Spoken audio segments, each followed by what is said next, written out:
Bonjour tout le monde, bienvenue sur Post Ciné, la chaîne du passionné. Aujourd'hui, je vais vous parler d'un film que j'ai vu récemment à la télévision française. Il s'agit de 48 heures. L'histoire. Deux meurtriers sont pourchassés par la police, alors qu'ils recherchent le butin d'un casse commis par Reggie Hammond, un de leurs anciens complices, actuellement sous les verrous. Pour les retrouver, le policier Jack Cates a besoin de l'aide de Reggie.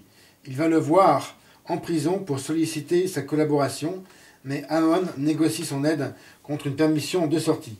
Jack va donc faire en sorte que Reggie soit en liberté surveillée pendant 48 heures, durant lesquelles il va l'aider à retrouver ses anciens complices. C'est le premier film avec Eddie Murphy qui le lancera dans véritablement sa carrière au cinéma, puisque avant il n'était qu'un simple comique vraiment méconnu et qui n'avait pas eu de rôle vraiment au cinéma. C'est aussi un vrai classique du film policier avec une touche d'humour. C'est plus présenté comme un film policier, mais aussi comédie. Hein. Alors je dirais, c'est une comédie policière, car elle intègre les deux genres. Malgré son vieil âge, eh bien, c'est quand même un film qui est sorti en 1982.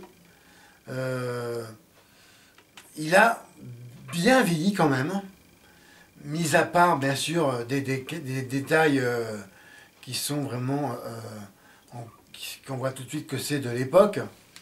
Mais oui, c'est un film qui s'est bonifié avec l'âge, comme le bon vin. L'interprétation de Nick Nolte est vraiment excellente. Le duo avec Murphy eh bien, marche très bien. Il n'y a pas de fausses notes. Le jeu des acteurs est aussi très bien. Franchement, c'est un film que je vous recommande, même si le scénario n'est pas extraordinaire. C'est une intrigue assez banale. Néanmoins, ouais, voilà, c'est un film de son époque, avec ses 33 ans d'âge, hein, comme le Christ, et qui eh bien, est une référence dans son genre. D'ailleurs, il a connu un franc succès à sa sortie, puisque au box-office aux États-Unis, il a quand même fait gagner 75 936 265 $. C'est vraiment un film qui a été extrêmement rentable, puisque à l'origine, il n'avait qu'un budget de 1 million $. Un succès vraiment extraordinaire, surtout après dans les vidéoclubs en locatif.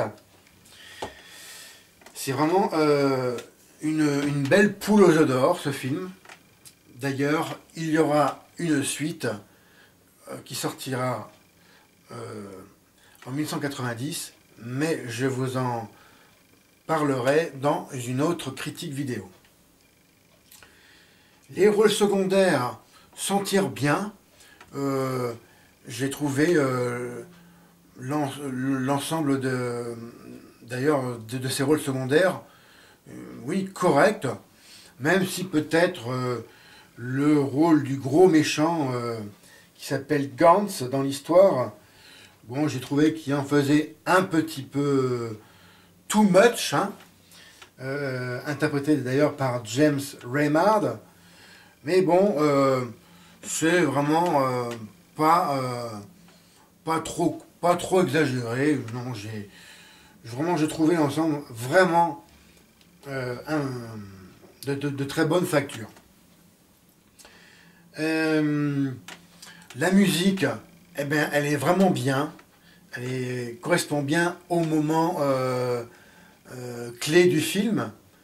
Je pense alors, au début, au prologue, et puis eh bien, aussi dans différentes scènes de bagarre et celles concernant les scènes qui se passent dans la boîte de nuit. Je vous recommande vivement ce film si vous n'avez pas vu. C'est vraiment une référence du genre. Franchement, j'ai passé un bon moment. D'ailleurs, c'était la soirée pour l'anecdote sur la TNT française, donc la télévision numérique terrestre. Pour ceux qui ne savent pas ce que c'est, je pense à mes autres auditeurs francophones. Il y avait une soirée sur HD1 qui, en fait, ils avaient programmé les deux films, mais ils ont vraiment un problème avec l'ordre des films. Ils n'ont pas compris que 48 heures, c'était avant 48 heures de plus. Ils ont mis ça à l'envers. C'est dommage, mais enfin bon. Grâce au magnétoscope ou aux différentes boxes qui permettent d'enregistrer avec une clé USB ou un disque dur, on peut arranger l'histoire en mettant les deux films dans l'ordre. C'est quand même franchement mieux et surtout indispensable pour comprendre quand même les tenants et aboutissants tout simplement de l'histoire. Je vais finir sur la fiche technique elle-même du film et je vous donnerai ma note finale.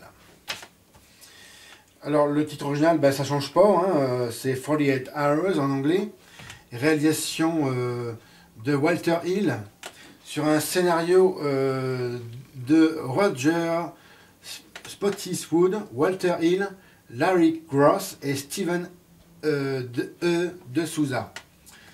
Produit par Lawrence Gordon et Joel Silver. Société de production Paramount Pictures. Film américain. La très bonne musique de James Horner. Langue, anglais, enfin bon, là c'était français. Alors je cherche le DVD d'ailleurs. Hein. Je cherche vraiment ce DVD, c'est sur ces deux films-là, qui, à ma connaissance, ne sont sortis qu'en VHS pour le commerce.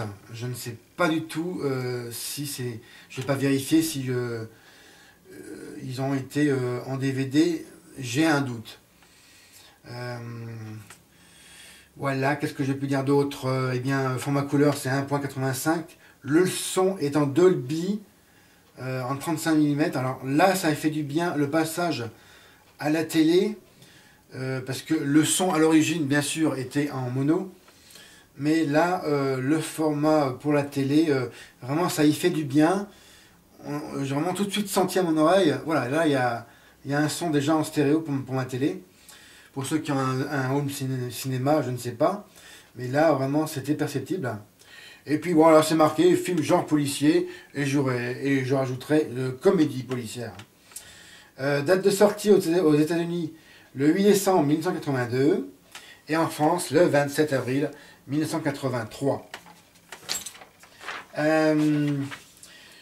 Je vais aussi continuer sur les rôles principaux. Je rappelle, hein, avec Nick Nolte, qui fait l'inspecteur Jack Cates, Eddie Murphy, Annette O'Toole, Frank Murray, James Remar et David Patrick Kelly pour les rôles principaux. Ma note, eh bien, je donne un très mérité 16 sur 20. C'est vraiment honorable. Même si, bien sûr, de nos jours, ça paraît waouh, d'une autre époque, quand on voit tous les détails matériels. Mais enfin, ça a vraiment son charme. Il ne faut pas oublier que chaque époque a son charme. Et même si il y a des fois, ça fait vraiment un ringard, mais bon, voilà, ça fait vraiment partie de cette époque. Je vous remercie de votre attention. Comme d'habitude, eh bien, regardez, partagez mes autres vidéos, mettez-moi un M, laissez-moi vos commentaires. Et encore mieux, abonnez-vous à ma chaîne. C'était Fred. Salut.